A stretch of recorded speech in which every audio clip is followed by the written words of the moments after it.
கர்த்தருடைய பரிசுத்த நாமத்திற்கு ஸ்தோத்திரம்.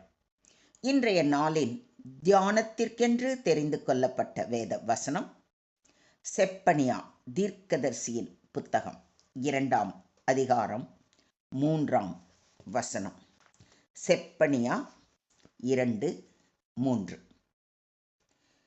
தேசத்தில் உள்ள எல்லா சிறுமையானவர்களே, கர்த்தருடைய நியாயத்தை நடப்பிக்கிறவர்களே, அவரை தேடுங்கள், நீதியை தேடுங்கள், மனத்தாழ்மையை தேடுங்கள்.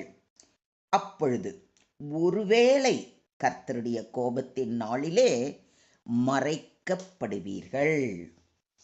ஆமென். நேற்றைய தினத்திலே கர்த்தருடைய பெரிய நாள் சமீபத்திருக்கிறது என்றும், அவருடைய நியாய தீர்ப்பின் நாளிலே அவர் முன் நிற்க திராணி உள்ளவர்களாக என்ன செய்ய வேண்டும் என்றும் பார்த்தோம். இன்று கர்த்தருடைய கோபம் வருகின்ற நாளில் தப்புவதற்கான வழிகளை இன்றைய தியான வசனம் மூலம் தேவன் நமக்கு போதிக்கிறார். இங்கு 3 முக்கியமான செயல்கள் வலியுறுத்தப்பட்டிருப்பதை கவனியுங்கள். அதை குறித்து சற்று நேரம் தியானிப்போம். செப்பனியா தீர்க்கதரிசி இந்த அதிகாரத்தை இப்படித்தான் ஆரம்பிக்கிறார். பண்பு கெட்ட இனமே, பகுத்தறிவோடு நடந்து கொள் என்று. அடுத்ததாக அவர் கூறுவதை கேளுங்களேன். பதரை போல் நீங்கள் தூற்றப்படும் முன்னே ஆண்டவரது கடும் சினம் உங்கள் மேல் விழும் முன்னே, ஆண்டவரது சினத்தின் நாள் உங்கள் மேல் விழும் முன்னே. நாட்டில் இருக்கும் எளியோரே, ஆண்டவரின் கட்டளைகளை கடைப்பிடிப்போரே, அனைவரும் ஆண்டவரை தேடுங்கள், நேர்மையை நாடுங்கள், மனத்தாழ்மையை தேடுங்கள். ஆண்டவரது சினத்தின் நாளில் ஒருவேளை உங்களுக்கு புகலிடம் கிடைக்கும். எவ்வளோ தெளிவாக, எவ்வளோ அழகாக சொல்லியிருக்கிறார். கவனிச்சிங்களா? இன்றைய தியான வசனத்தில் கர்த்தருடைய நியாயத்தை நடப்பிக்கிறவர்களே என்று கூப்பிட்டு, கர்த்தரை தேடுங்கள், நீதியை தேடுங்கள், மனத்தாழ்மையை தேடுங்கள் என்று 3 முக்கிய செயல்களை செய்ய கட்டளையிடப்பட்டுள்ளது. கர்த்தருடைய நியாயத்தை நடப்பிக்கிறவர்கள் என்பது தேவனுடைய கட்டளைகளுக்கு கீழ்ப்படிதல் மற்றும் நியாயமான வாழ்க்கை முறையை பின்பற்றுவதை குறிக்கிறது. நியாயத்திற்கும் நீதிக்குமான உறவை கட்டாயமாக தேவன் நிர்மாணித்து உள்ளார். ஒவ்வொருவரும் அவரின் வார்த்தைகளின் அடிப்படையில் வாழ வேண்டும் என்பதைத்தான் தேவன் நம்மிடம் எதிர்பார்க்கிறார்.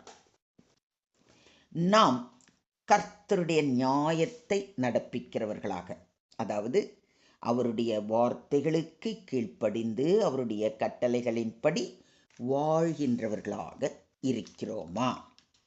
அப்படி இருக்கிறோம் என்றால் நம்மை பார்த்துதான் சொல்லுகிறார், தேவனை தேடுங்கள் என்று. உங்கள் முழு இருதயத்தோடும் என்னை தேடினீர்களானால் என்னை தேடுகையில் கண்டுபிடிப்பீர்கள் என்று எரேமியா தீர்க்கதரிசி மூலம் கூறுவதை எரேமியா 29:13 வாசிக்கிறோம்.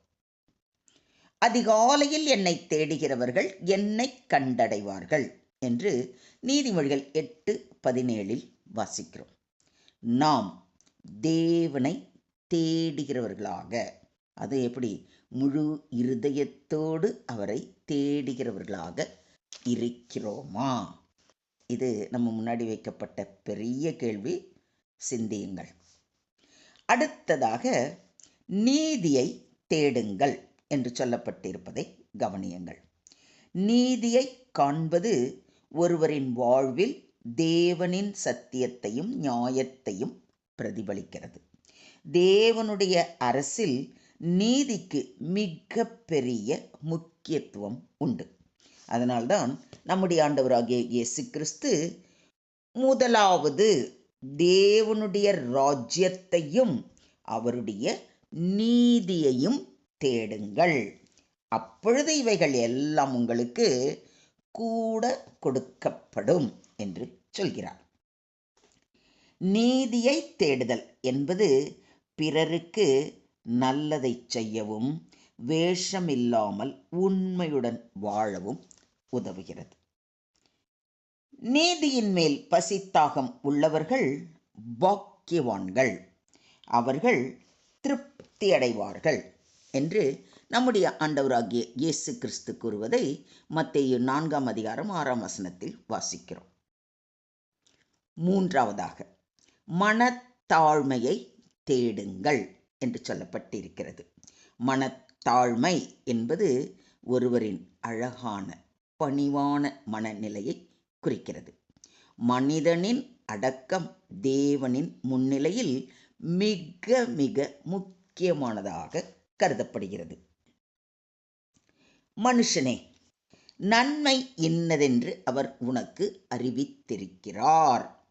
நியாயம் செய்து இரக்கத்தை சிநேகித்து உன் தேவனுக்கு முன்பாக மனத்தாழ்மையாய் நடப்பதை அல்லாமல் வேறே எண்ணத்தை கர்த்தர் உன்னிடத்தில் கேட்கிறார் என்று மீகா தீர்க்கதரிசியும் மிக தெளிவாக கூறுவதை மீகா தீர்க்கதரிசியின் புத்தகம் 6:8 வாசிக்கிறோம். மனிதன் தன்னுடைய தேவைகளை விட தேவனின் வார்த்தையை முன் வைத்து செல்கின்ற பொழுது மனத்தாழ்மை வெளிப்படுகிறது. இதை விசுவாசிக்கிறீங்களா? இந்த அரிய 3 காரியங்கள், அதாவது கர்த்தரை தேடுதல், நீதியை தேடுதல், மனத்தாழ்மையை தேடுதல் ஆகிய இந்த 3 காரியங்களில் நாம் சிறந்து விளங்கும் பொழுது கர்த்தருடைய கோபத்தின் நாளிலே மறைக்கப்படுவீர்கள் என்று இன்றைய வசனம் மிக தெளிவாக அறிவுறுத்துகிறது. கர்த்தருடைய கோபத்தின் நாளிலே என்று சொல்லப்பட்டிருப்பது தேவனின் தண்டனை நாளை குறிக்கிறது. அதாவது இறுதி நாளில் நடக்கக்கூடிய தீர்ப்பை சுட்டி காட்டுகிறது. தேவனுடைய நியாயத்தை பின்பற்றி நீதியையும் பணிவையும் நாடும் மனிதர்கள் தேவனுடைய கோபத்திலிருந்து பாதுகாக்கப்படுவார்கள். இங்கு ஒருவேளை என்று சொல்லப்பட்டிருப்பதையும் தயவு செய்து கவனியுங்கள். ஒருவேளை என்பதன் மூலம் ஒரு எச்சரிக்கை கொடுக்கப்படுகிறது. அதாவது தேவனை தேடி நீதியை நாடி மனத்தாழ்மையுடன் நடந்தாலும் தொடர்ந்து பணிவுடன் முன்னேற வேண்டும் என்பதை சுட்டி காட்டுகிறது. அதாவது தேவனை அவசியம் தேட வேண்டும், தேவனின் வார்த்தையை அறிந்து அதை மனதளவில் மட்டுமில்லாமல் செயல்படுத்த வேண்டும். நமது வாழ்வில் நியாயமற்ற செயல்கள் இருக்கின்றனவா என்று ஆராய்ந்து அறிந்து அதை களைய வேண்டும்.